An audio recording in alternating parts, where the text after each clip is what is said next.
안녕하세요. 저는 전국여성노동조합 디지털 콘텐츠 창작노동자 지회 부지회장 하신아라고 합니다. 반갑습니다. 네, 지금 시간이 없기 때문에 빨리빨리 할게요. 저희는 지금까지 논의됐던 플랫폼 노동과는 또 다른 새로운, 이제서야 가시화되는 노동입니다. 콘텐츠 노동. 제일 그러다 여러분들에겐 또 친숙한 노동이기도 할 겁니다. 텔레비전 보면서 또는 다 아시죠? 저 되게 얘기하기 싫은데 기안84, 김풍, 예, 다 아시잖아요. 파괴왕, 주호민 이름 다 아시잖아요. 자, 웹툰, 웹소설 또는 일러스트 이쪽에 노동을 하는 노동자들의 노조입니다. 우리 노동은 조금 독특한 위치에 있어요. 예술로서 보자면 순수예술과 상업예술의 중간쯤에 있고요. 이 말씀은 즉 작가로서 노동하는 창작자로서의 권리, 저작권, 구체적으로 말하자면 저작권을 인정받고 있는, 그렇잖아요. 박찬욱 같은 아무리 유명한 감독도 영화 자기 거 아닙니다. 그 영화 자기 영화 아니에요. 영화사에게 소속이 돼 있죠, 저작권은. 그러니까 산업예술로 가보면은 업무상 저작물은 창작자한테 돌아가지가 않습니다. 하지만 우리 만화 또 장르 소설가들은 그게 자기한테 저작권이 돌아가요. 그럼 또 이 반대면에서 산업노동자들은 노동자성이 되게 확실하잖아요. 고용돼서 프로젝트 동안 일하라고. 거의 특수고용 형태죠. 계속 말씀 나왔던. 그럼 우리는 약간 중간에 있어요. 노동자로서 노동 통제도 당하고 있어요. 마감일을 지켜야 되고 1년 동안 계속 프로젝트를 해야 되고 그런 위치에 있습니다. 또 플랫폼 노동으로서는 기존에 있던 노동을 지금 계속 얘기를 하셨잖아요. 근데 저희는 기존에 있던 노동입니다. 하지만 그 노동이 새로운 형태로 변화한 디지털 기술이 없이는 나올 수가 없었던 노동입니다. 디지털 기술이 없었을 때도 배달기사는 배달을 할 수 있었을 것이고 가사 관리사는 집에서 설거지와 청소를 할 수 있었을 겁니다. 하지만 우리는 웹 기술이 없을 때는 웹툰이라는 건 존재하지 않았고요. 장르 소설 동안 그 전에는 책의 형태로 존재하던 것이 이제는 전자책과 그리고 연재물의 형태로 존재하게 되고, 독자의 리플을 옛날에는 바로 받을 필요가 없었는데 지금은 바로 받아서 참 욕을 먹어야 되는 상태가 된 거죠. 그러니까 이렇게 저는 간노동이라고 좀 표현을 해요. 간학문이 있듯이 우리는 간노동이 아닌가, 사이 간자 써서 이런 게 아닌가 표현을 합니다. 우리 노동의 좀 현실을 좀 말씀해 드리겠습니다. 대충 이렇게 처참한 현실에 있다 보시면 되고요. 몇 가지만 과중 노동 이런 거는 불쌍하다, 처참하다 이렇게 들으시면 될 거고, 아주 특이한 몇 가지 형태만 알려드리겠습니다. 이게 바로 플랫폼 노동이 되면서 나타난 거예요. 옛날에 잡지 시절에는 있지 않았지만 플랫폼 노동이 되면서 나타난 형태입니다. 역사를 보자면 네이버나 다음에서 이제 포털에서 웹툰을 대할 때, 만화를 대할 때, 또 장르 소설, 웹소설을 대할 때, 그리고 그 웹소설의 표지로서 일러스트를 대할 때 그냥 사람 모으기 용도였어요.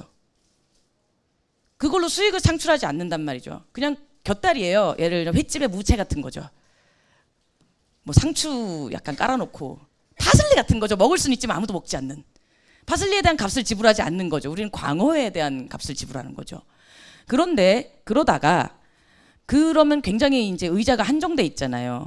작가들은 많이 나오고 이렇게 되는데 그 작은 의자들, 콘텐츠 수요도 되게 많고 소비하고 싶은 사람도 많고 작가들도 많은데 굉장히 한정된 그밖에 없었단 말이에요. 그래서 유료 웹툰 플랫폼들이 생겨났고요. 2013년경에 레진 코믹스를 필두로 유료 웹툰 플랫폼이 생겨났고, 그때 나왔던 게 바로 RS, 즉 수익 분배 방식입니다. 작가한테 수수료 분배해준다는 거죠. 우리가 수수료 얼마 띄고, 그때는 작가한테 90%까지도 줬어요. 플랫폼은 10% 가져가고 그런 계약이 있었어요. 저도 해봤거든요. 와, 좋아요. 그래서 그때는 이 세계를 해방할 아주 훌륭한 그 플랫폼 노동의, 플랫폼의 산업의 환상, 꿈과 환상 이렇게 포장이 돼서 언론에 뿌려졌죠. 몇 년 지나서 이 MZ 제도가 생겼습니다. 수요도 많아졌지만, 소비자들도 많아졌지만 공급자들도 많아졌어요. 창작자들이 많아졌다는 뜻이죠. 즉 연재되는 작품이 늘어났다는 뜻이죠. 플랫폼 노동은 좀 신기합니다.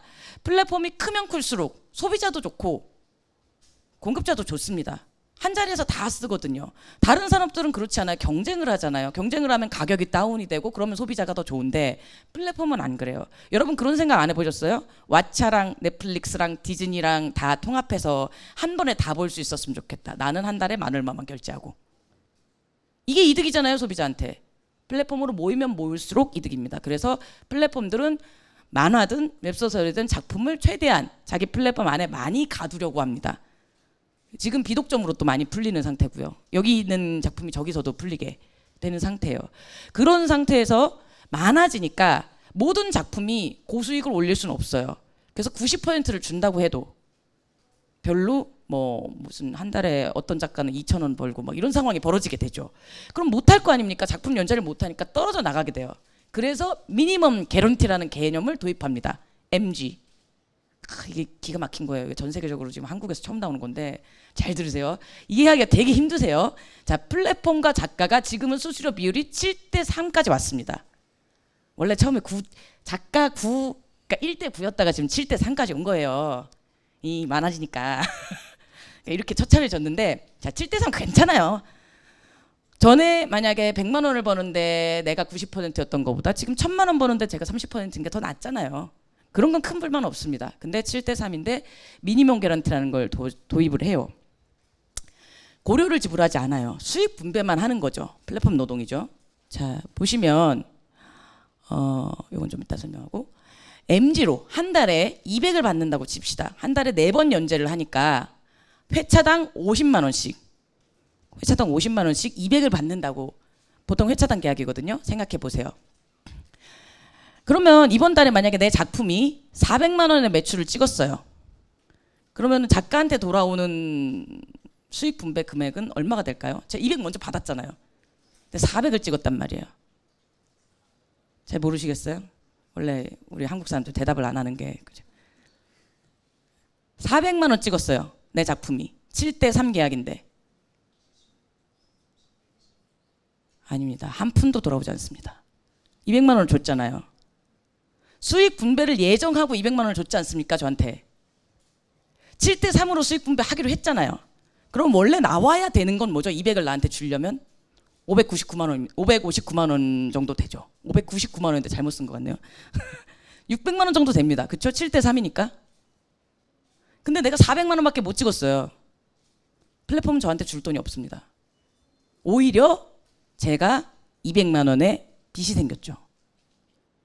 못 채워준 거예요. 전 MG도 못 채운 작가가 되는 거예요. 제 몸값의 2배를 찍었지만 약속한 제가 먼저 받은 수익 분배 금액의 2배를 찍었지만 저는 작가님 이번 달에도 MG 못 채우셨네요. 아 작가님 누가 안 데려가는 거 아시죠? 우리한테서만 이 정도 나오는 거 아시죠? 이런 소리를 들어요. 실제로 PD들한테. 그리고 MG는 점점 발전합니다. 이제 이름만 MG예요. 아까 그게 월 MG거든요. 월마다 일정 MG가 지급되고 그게 다음 달로 넘어가진 않아요. 그러니까 빚이 쌓이진 않아요. 그래서 400만 원을 수익을 올렸을 때 그냥 나는 분배 못 받고 작가님 이번 달도 MG 못 채우셨네요. 이런 약간 자존심만 좀 상하면 됩니다. 그것도 엄청나게 스트레스예요.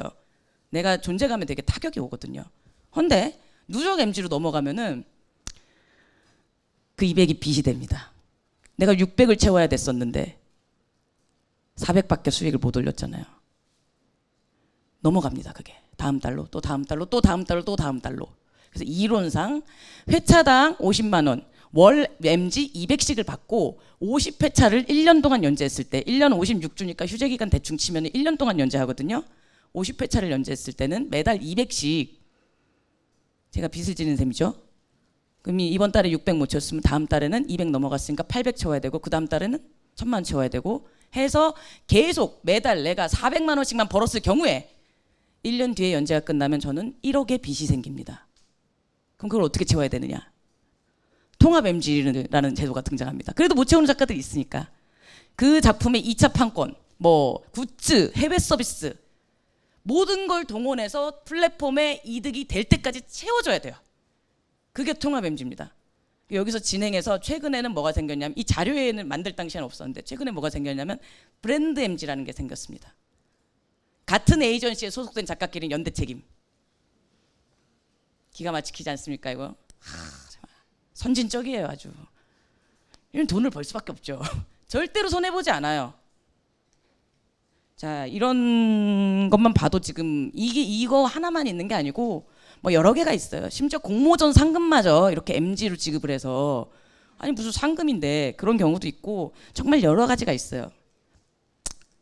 블랙리스트 운영도 하고 불법 복제 시키면은 뭐 어쩌고 저쩌고 작가님들이 알아서 해라 이러고, 뭐 불법 웹툰 다 잡은 거, 그거 불법 웹툰 대책회의라고 피해 작가 회의가 뭉쳐가지고 국회 토론해가지고 잡은 거예요. 회사들은 해드릴 수 있는 일이 없습니다라고 하더군요. 나중에는 이제 자기들도 이득이 되니까 저작인조건 갖고 있으니까 다 꼈는데, 하여튼 그렇습니다. 대금 체불하고 중간에 하고 도망가고 이런 일 뭐 이렇게 하고, 뭐 그리고 노동통제는 계속 들어오죠. 우리 일러스트건 뭐건 간에 암 환자가 그렇게 많아요. 암이 그렇게 많이 걸리세요. 근데 암에 걸렸는데 휴재를 안 시켜줘요.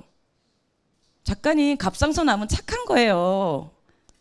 이런 말이 들어옵니다. 지금 이런 상황이에요. 그리고 뭐 최근에 저희가 계속 싸우고 있는 엘모 플랫폼 대표의 미성년자 저작권 편취 사건, 17살 여고생 데려다가 일을 시키고 그 사람 작품 연재하면서 자기가 말 몇 마디 해줬다는 이유로 내가 글 작가다 해서 30%씩 수익 편취하고, 예, 그 지금 소송 계류 중입니다. 그런 일들이 비일비재하죠. 이렇게 누적 MG나 이런 것들을 계속해서 힘들게 하고 있는 와중에 그 책임을 플랫폼이 또 짊어지면 안 되잖아요. 그러니까 중간에 하청회사를 두는 거죠. 옛날에 원청, 하청, 재하청 구조가 지금도 됩니다. 그래서 중간업체 이런 거 지금 얘기가 좀 이렇게 나오고 있는데,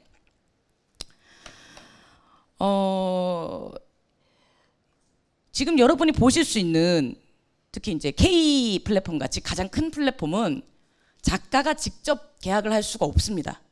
다 출판사나 뭐 중간 플랫폼이나 아니면 에이전시가 들어가야 돼요. 회사가 아니면 들어갈 수가 없어요. 작가랑 직계약을 안 한다는 거죠. 그럼 그 중간에 있는 회사들이 작가들 다 관리하는데, 이 위에 있는 최고 위에 있는 플랫폼 회사랑 자기들이 어떤 계약을 했는지 알려줄 의무가 없습니다. 정보 공개 의무가 없어요. 그래서 만약에 여기도 일러스트도 마찬가지지만요.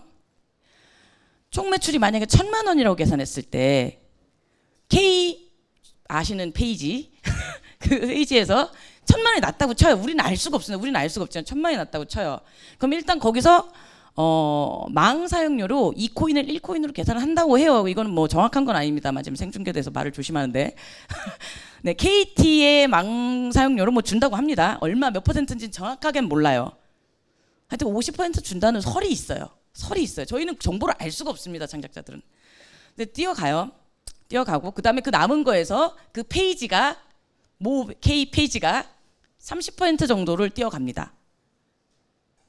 그러면 일단 1,000만 원이 났을 때 500만 원 뛰어갔죠? 그럼 거기서 30% 뛰어가면은 수학 잘하시는 분들 빨리빨리 계산해 주세요. 30% 뛰어가면은 150만 원 뛰어갔죠? 그럼 350만 원 남았죠? 그럼 만약에 중간 플랫폼이 있을 경우에, 중간 플랫폼이 있는 경우도 있어요. 예를 들자면 뭐 작은 플랫폼들은 자기네에서 1년 독점 연재를 한 다음에 그 큰 플랫폼에 넘기거든요. 그럼 중간 플랫폼이 얼마 가져가냐? 50% 가져갑니다. 지금 350만 원 남았어요. 근데 중간 플랫폼에서 50만 원 가져갑니다. 그럼 얼마 남죠? 180만 원? 175만 원, 180만 원 정도 남는다고 칩시다. 애누리 해서 5만 원 플러스 할게요. 180 정도 남는다고 칩니다. 그러면 여기에 그냥 중간 플랫폼으로 바로 직계약해서 들어간 작가들도 있지만 조금 재수가 없을 경우에 에이전시를 끼는 경우가 있어요. 그럼 15%입니다. 15%에서 많으면 20% 정도 뛰는데 요새는 30%도 등장을 합니다. 그럼 180에서 또 20%, 15%라고 하죠. 15% 뗐어요. 뭐 그러면은 한 20만 원, 25만 원, 30만 원 이렇게 뛰겠네요. 그러면 150만 원 남았어요. 저는 스토리 작가예요. 글과 그림은 7대 3으로 나눕니다. 저한테 1,000만 원 매출이 났을 때 저한테 얼마가 떨어지죠? 지금 150에 30%, 15만 원 곱하기 45만 원 떨어집니다. 수익이 1,000만 원이 났는데. 근데 그렇다면 작화가는 그래도 70% 가져가니까 좀 낫느냐? 180 우리가 둘이 갈라 가지면은 작화관 70%니까 좀 낫느냐? 어시스턴트비 작가가 다 내야 돼요. 배경 작가가 다 사야 돼요. 컴퓨터 소모품 아닙니까? 다 작가가 사야 돼요. 그리고 오히려 그런 기자재들을 작가가 사야 된다는 이유로 노동자가 아니라고 말합니다. 제공하지 않으니까요. 노동자 권리는 그렇잖아요. 노동자 정의가 뭐 이걸 출퇴근하느냐, 노동통제 받느냐, 제공받느냐 이런 거잖아요. 그래서 우리 노동자 아니라는 거예요. 자영업자래요. 알아서 해야 된대요. 그럼 돈을 많이 주든가. 답이 없잖아요. 자, 이런 상황입니다. 그런데 이게 지금 한국적인 콘텐츠 플랫폼의 형태예요. 한국에. 외국 같은 경우는 어떠냐? 이거보단 세련됐어요. 넷플릭스, 유튜브가 바로 외국 플랫폼인데 아시죠? 넷플릭스는 들어가면 다 본인들께서 이렇게 정하시게 돼 있죠. 싫은 거는 없애고, 유튜브도 마찬가지죠. 메인 화면 편집권이 소비자한테 있어요. 그런데 한국 플랫폼들은 프로모션 가지고 맨 첫 번째 화면에 광고 걸어주는 거 가지고 작가들하고 수수료를 딜을 쳐요. 유튜브나 넷플릭스도 문제가 있습니다. 거기서도 노동 소외가 발생합니다. 문제가 없는 것도 아니고 계속 문제 많이 제기되고 있죠. 그런데 거기는 그래도 그냥 노예 농장은 아니고 자유노동자, 공장노동자 착취 같은 형태고요. 지금 우리 한국 플랫폼은 이런 황금알 낳는 거위에 배를 째는 짓을 계속 해나가는 노예 농장을 경영하는 사람들인 거예요. 그러니까 제가 항상 드는 비유인데 미국 남북전쟁 이전에 남부 사람들 같은 마인드다. 남부 노예 농장주의 마인드다라고 얘기를 해요. 그래서 우리는 최소한 정당한 경쟁 하다못해 자유시장주의라도 해봤으면 좋겠다. 그러면 그때 당시에 그 뒤에 그렇게 되고 나면 그 뒤에 다시 이 현실을 개선하기 위한 노력을 해야겠죠. 하지만 그때 시장이 없을지도 모릅니다. 컨텐츠가 이렇게 올라가면 컨텐츠는 팔리는 것만 일변화됩니다. 다양한 게 없어져요. 그러면 다 같이 소비자는 만화 안 봐도 되거든요. 소설 안 읽어도 돼요. 할 거 많아요, 세상에. 나이키의 경쟁자는 닌텐도 아닙니까? 그래서 산업적으로도 봐서도 또 노동의 당위성으로 봐서도 창작자 권익 개선으로 봐서도 지금 이 상황은 대책이 필요한 상황이죠. 제가 대안을 말씀드리려고 했는데 현실만 얘기하다가 다 갔네요. 시간이. 마무리를 하겠습니다. 대안은 여러 가지 저희가 제안을 하고 지금 노조에서도 말씀을 드리고 있는데 결국은 오늘 맨 처음에 얘기로 돌아갈게요. 플랫폼 속에서 일하는 사람들에게 필요한 정책은 결국은 플랫폼에게 뜯어야 되는데 그리고 사회 전체 안전망을 강화시키는 방식으로 갈 수밖에 없는데 현실은 지금 안 되고 있다는 거죠. 그런 방법을 모색을 해야 되겠죠.